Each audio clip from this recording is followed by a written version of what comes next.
Good day, everyone. Ogu Emmanuel is my name.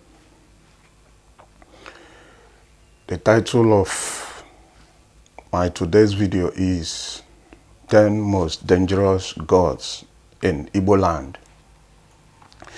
In this video, we are going to share a kind of video some people will see as a controversial one. But it is about one knowing some of his customs and traditions, somehow part of his history and where he or she came from. That is the aim of this video. This is a video about the most dangerous gods in Igbo land. For you to capture everything in this video, you have to watch it till the end.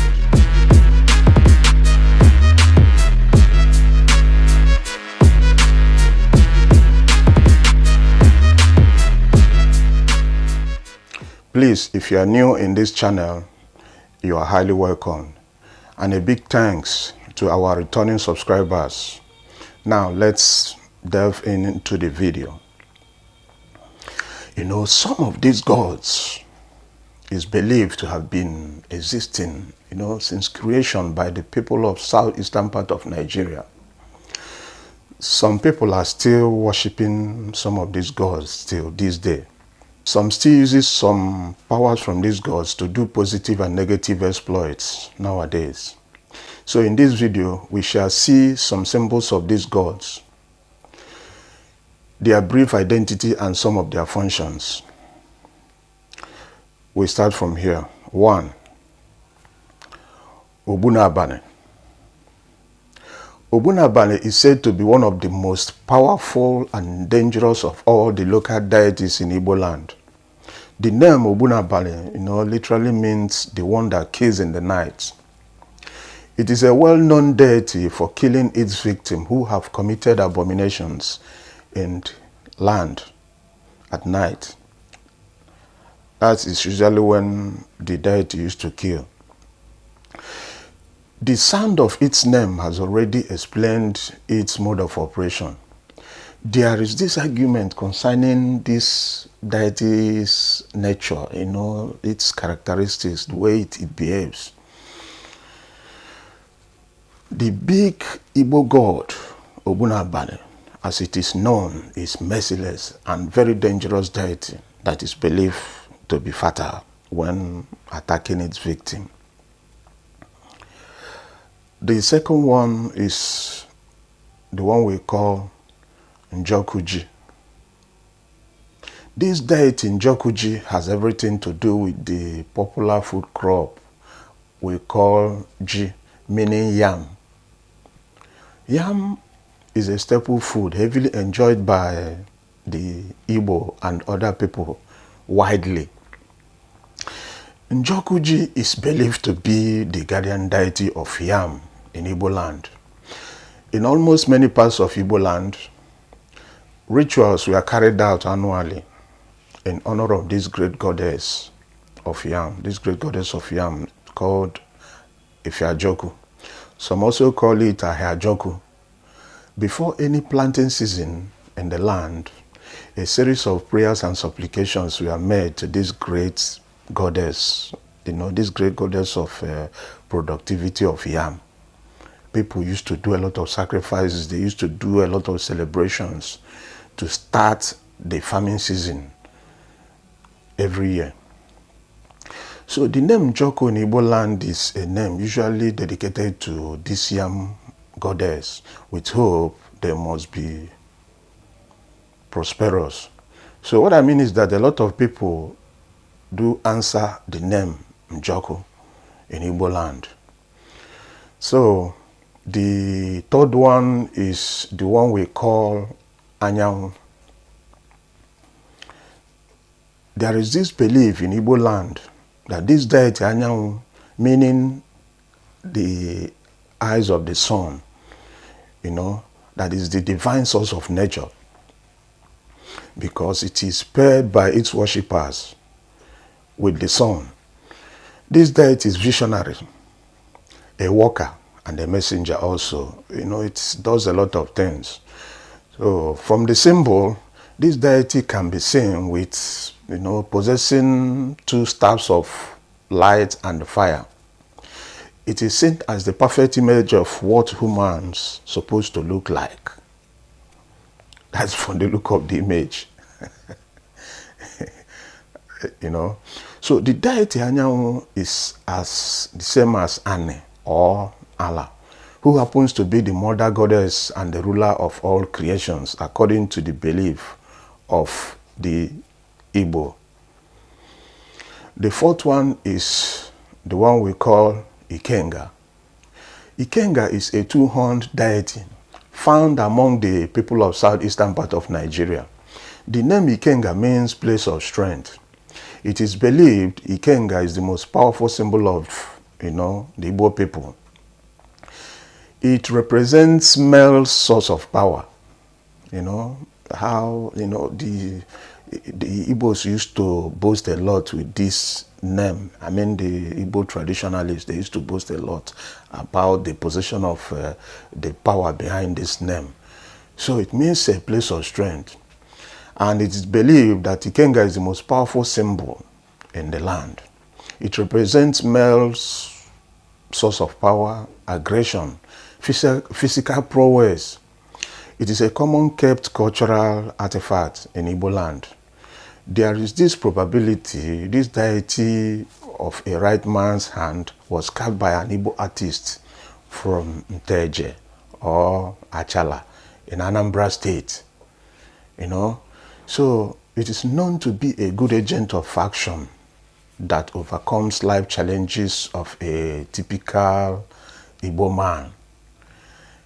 So the fifth one is the one we call Igwekala.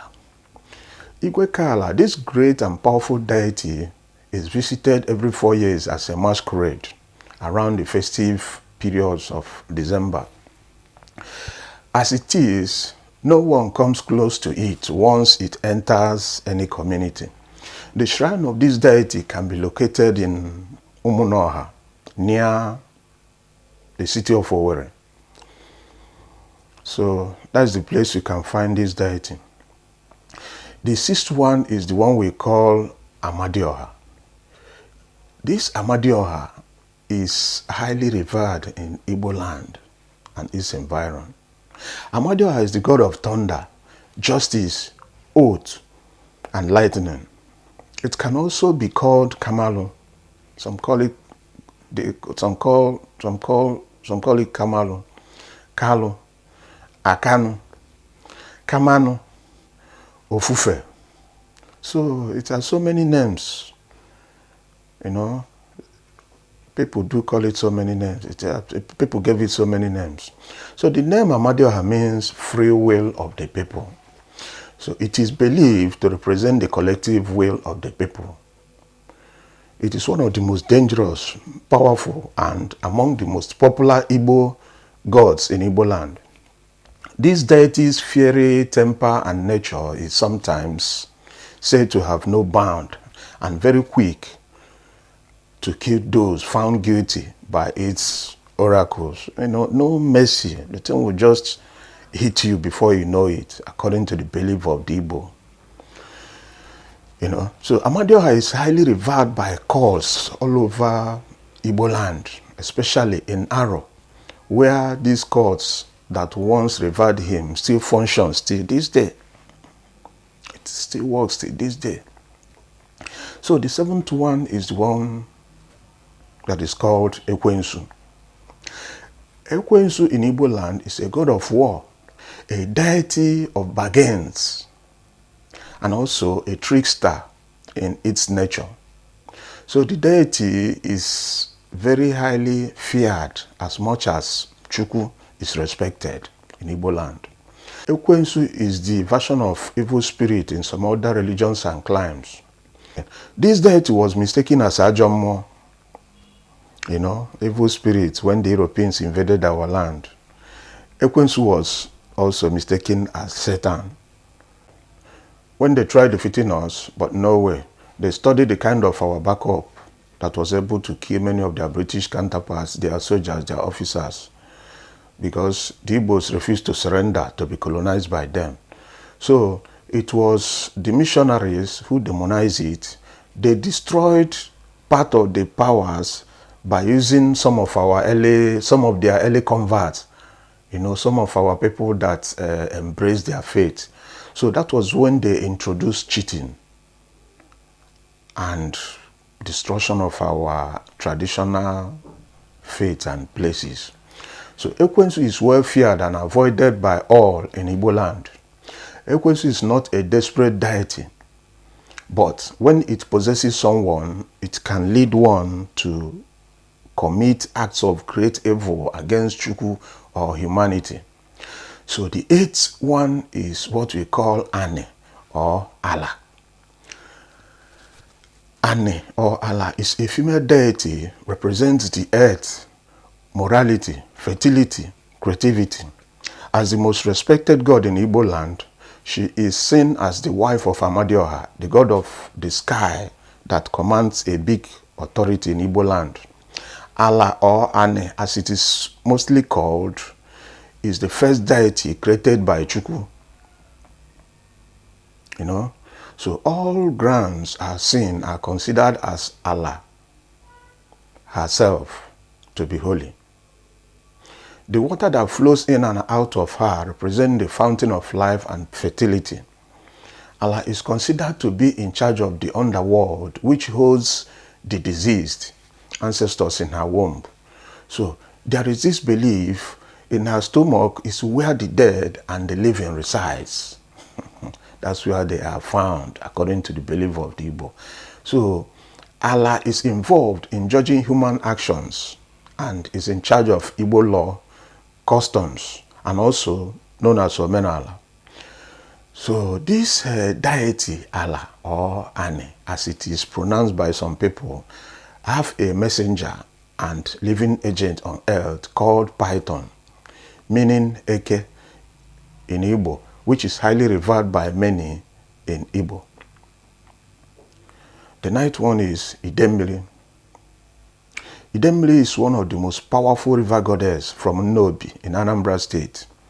It is also known as Ekemili, meaning Python of the sea.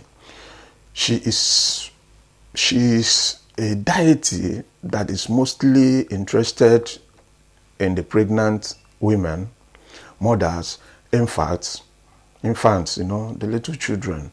She doesn't take it easy with anybody that takes offense against these peoples.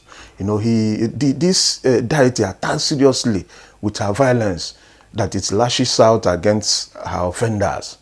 The story was once told by the people from that part of Igbo land that when a child is born in Idemili, a short python will crawl and call around the child harmlessly before the parents. It is said that whenever this python visits your house, it can mean good or bad. The visit of this python can also indicate a great news about a great person. So it's a kind of messenger to some people. You can see the shrine in the community in Nnobi, which was said to be one of the oldest shrines in Igbo land, with also worshippers. That's why killing of python in that part of Igbo land is forbidden. Nobody tries it. So the 10th and the last one is Agwo. Agwo is the deity, very powerful one in Igbo land, depending on the worshipper's view. It takes care of sacred oaths and promises. Not so much is known about this deity, but one thing is certain: this deity is very good at striking down those who default in oaths, in taking of oaths. They swore before this shrine or at the presence of its priest or oracle. So that's the